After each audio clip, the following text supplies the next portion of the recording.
Greetings and salutations, comic book conversationalists. This is Comic Book Hangover. My name is Scott, and we have a small weekly haul. This is the fifth and final week of May 2024. And since I had a big week already, this means that the last week, for me anyway, is a relatively small week. 4 books. Let's just jump right into it. We've got Spider-Punk number 4. This is actually Spider-Punk Arms Race number 4.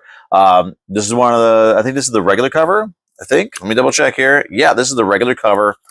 They're doing a lot of variants for this book. And the thing is, for me anyway, when I look at a Spider-Punk cover, I kind of want to have sort of a punk style to the art, you know? And there's a lot of great covers for this. Don't get me wrong. There's a lot of great covers for this series. But a lot of them, to me, look too clean. The art looks too clean. It's great art, but it's too clean for this character, if that makes any sense. That's why I like the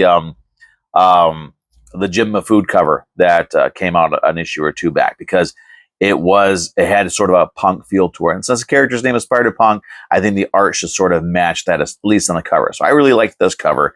And I did grab one of the variant covers, and it is the Stormbreakers cover. And I don't know why they didn't do these covers last year, but this is the Stormbreakers CF Villa cover.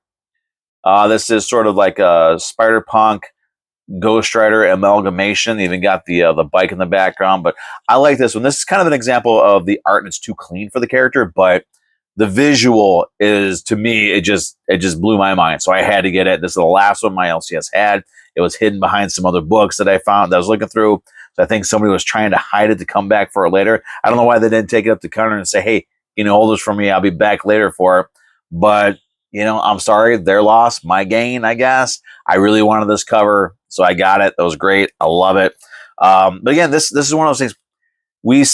Marvel celebrated Ghost Rider's 50th anniversary. What was it, last year or the year before or something like that, and did absolutely nothing for the character. They did one oversized one shot that was really, what's the word I'm looking for? Pointless. Really had no good stories to it. Had some great characters in it, but didn't really use them right. There was nothing about that one shot that was special, that was unique, that really said that, hey, we're celebrating Ghost Rider's big anniversary.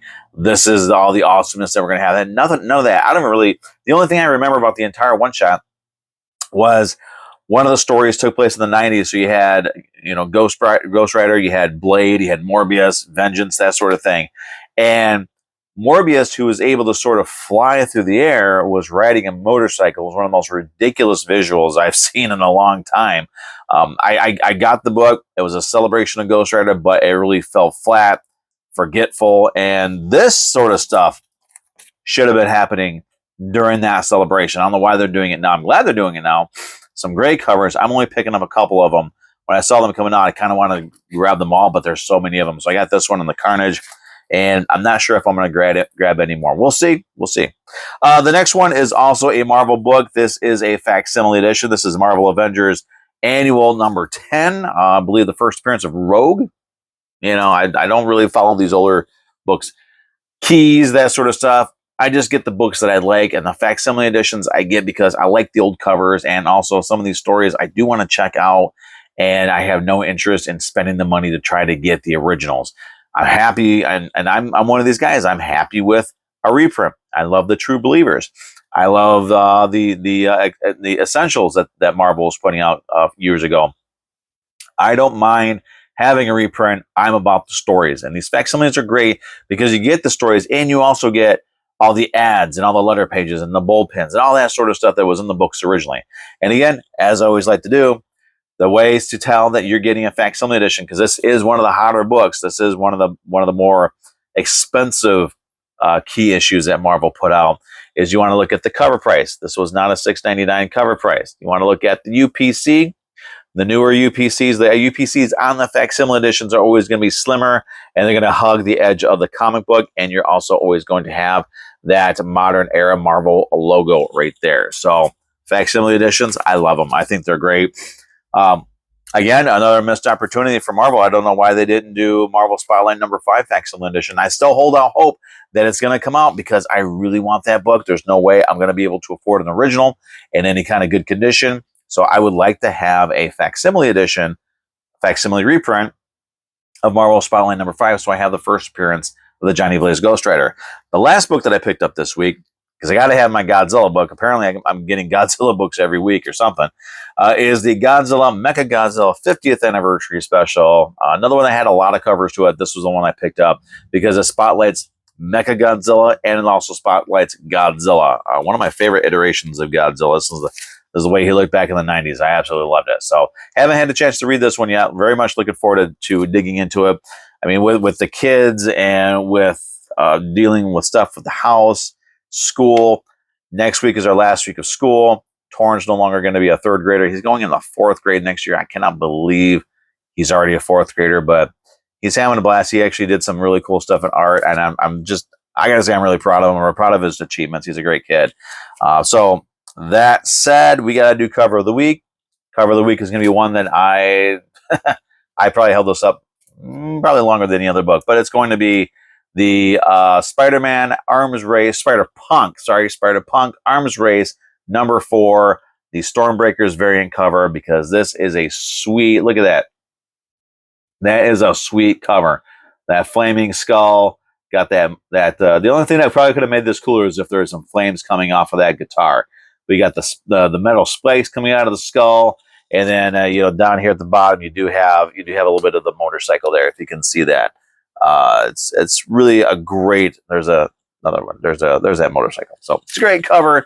I absolutely love it. It's a great cover, amazing. And Spider-Punk is still a great character. So, and going along with the Ghost Rider, I have a Ghost Rider poster up there. I still haven't been able to repeat any of my posters because I've gotten so many of them over the last 2 years. So every week there's going to be a new one up there until I can start repeating them.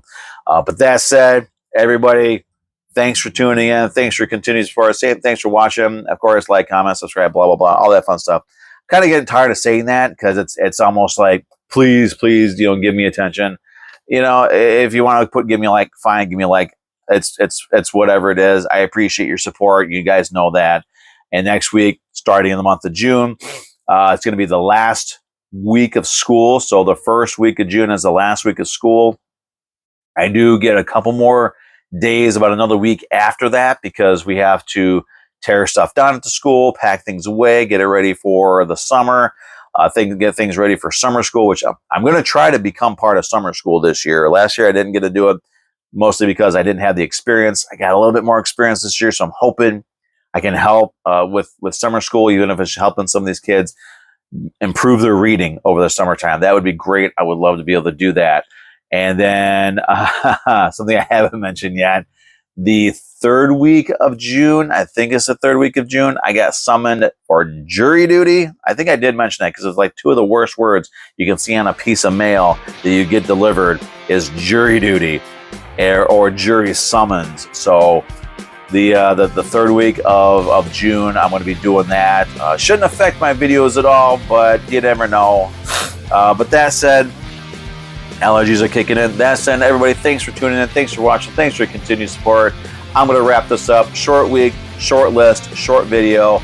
I will see everybody next week with another weekly comic haul. See you later and have a great weekend.